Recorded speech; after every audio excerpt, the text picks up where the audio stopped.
ఏ విధంగా ప్రజలు మన అవహేళన చేస్తున్నారో ఒక్కసారి మీరందరూ కూడా ఆలోచించవలసినటువంటి అవసరం ఉంది. అదే విధంగా పోలవరం నిర్మాణం అప్పట్లో జగన్మోహన్ రెడ్డి గారు నేను రివర్స్ టెండరింగ్ చేస్తాను, సకాలంలో పోలవరం నిర్మాణం చేస్తాను అని చెప్పి ఆనాడు చెప్తే మనం అందరం కూడా నిజమని చెప్పి నమ్మాం. కానీ వారు ఏదైతే రివర్స్ టెండరింగ్ అన్నారో అది పోలవరం నిర్మాణమే రివర్స్ గేర్ లో వెళ్తుందని చెప్పి మనం ఎవరూ కూడా ఆనాడు ఊహించినటువంటి పరిస్థితి.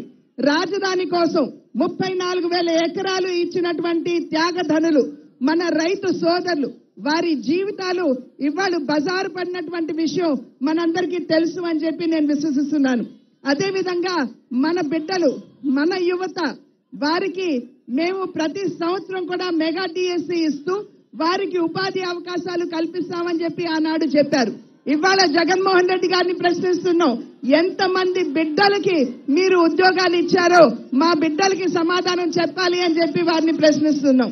అదే విధంగా నాణ్యత లేనటువంటి మద్యం తాగించి ప్రజల జీవితాలతో ఆడుకుంటూ శవాల మీద పేలాలు ఏరుకునే విధంగా మా జేబులు నిండితే చాలు అని చెప్పి ఇవాళ ఏదైతే వైఖరి ఈ ప్రభుత్వం చూపిస్తుందో దానికి చర్మగీతం పాడించవలసినటువంటి బాధ్యత మనందరి మీద ఉన్నది అని చెప్పి మీరందరూ కూడా గమనించాలి.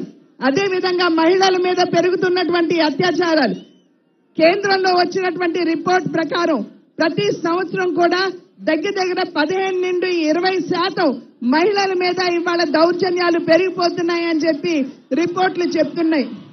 ఎత్ర నార్యంత పూజ్యంతే రమంతే తత్ర దేవతాహ అని చెప్పి పూజించుకునేటువంటి సంస్కృతి మనదైతే తాడేపల్లి ప్యాలెస్ కి కూతవేటు దూరంలో ఒక ఎస్సీ మహిళ మీద అత్యాచారం జరిగితే ఆ మహిళని హత్య చేస్తే ఆ కుటుంబానికి సైతం ఇవాళ న్యాయం చేయనటువంటి పరిస్థితిని మనం రాష్ట్రంలో చూస్తున్నాం.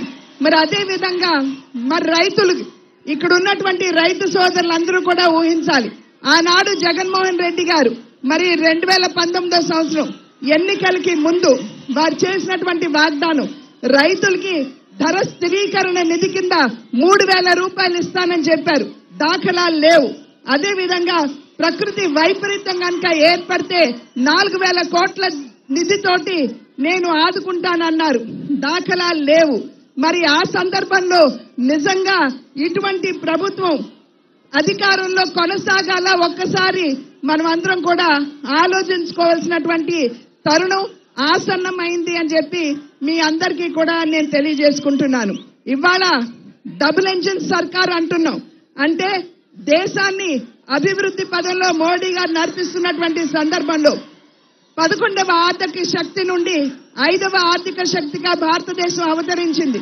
అది ఇప్పుడు 3వ స్థానానికి తీసుకుని వెళ్ళాలి అంటే నరేంద్ర మోడీ గారు ఢిల్లీలో ప్రధాని పీఠం మీద కూర్చోవలసినటువంటి అవసరం ఉన్నది.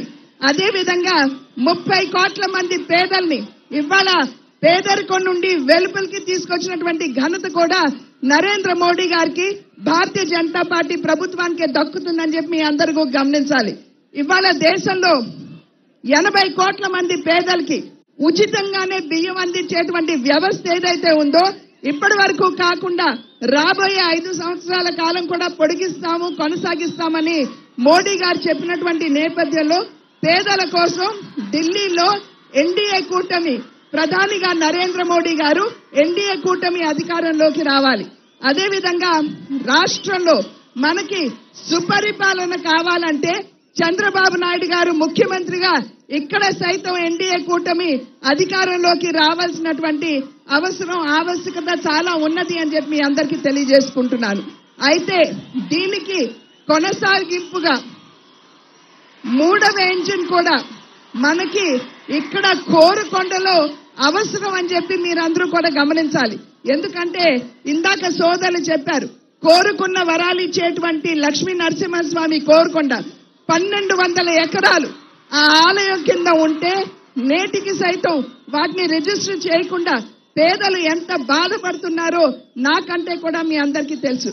అదే విధంగా ఇక్కడ ఉన్నటువంటి గాంధీ బొమ్మల సెంటర్ దగ్గర హత్య జరిగితే ఒక కేసు కూడా రిజిస్టర్ చేయలేనటువంటి దౌర్భాగ్యపు పరిస్థితిలో ఇవాళ కోరుకొండ ఉన్నది అంటే ఇది ఎంత బాధాకరం. ఇక్కడ మీరు ఎన్నుకున్నటువంటి ప్రతినిధి చెప్పారు, ఇక్కడ మార్కెట్ యార్డ్ నిర్మాణం చేస్తారని చెప్పారు. ఈ దగ్గరలోనే రాజా గారు బ్రహ్మాండమైనటువంటి ఇల్లు కట్టుకున్నారు, కానీ మార్కెట్ యార్డ్ కట్టేటువంటి గుండె మనసు ఆయనకి రాలేదు. అంటే ఇటువంటి ప్రజా ప్రతినిధి మనకు కావాలా? ఒక్కసారి ఆలోచించుకోండి. కనుకనే అంటున్నాం, డబుల్ ఇంజిన్ సర్కార్ కాదు, ట్రిపుల్ ఇంజిన్ సర్కార్. కేంద్రంలో ఎన్డీఏ కూటమి అధికారంలోకి రావాలి, ప్రధానిగా నరేంద్ర మోడీ గారు ఉండాలి. రాష్ట్రంలో ఎన్డీఏ కూటమి అధికారంలోకి రావాలి, ఇక్కడ చంద్రబాబు నాయుడు గారు ముఖ్యమంత్రిగా ఉండాలి.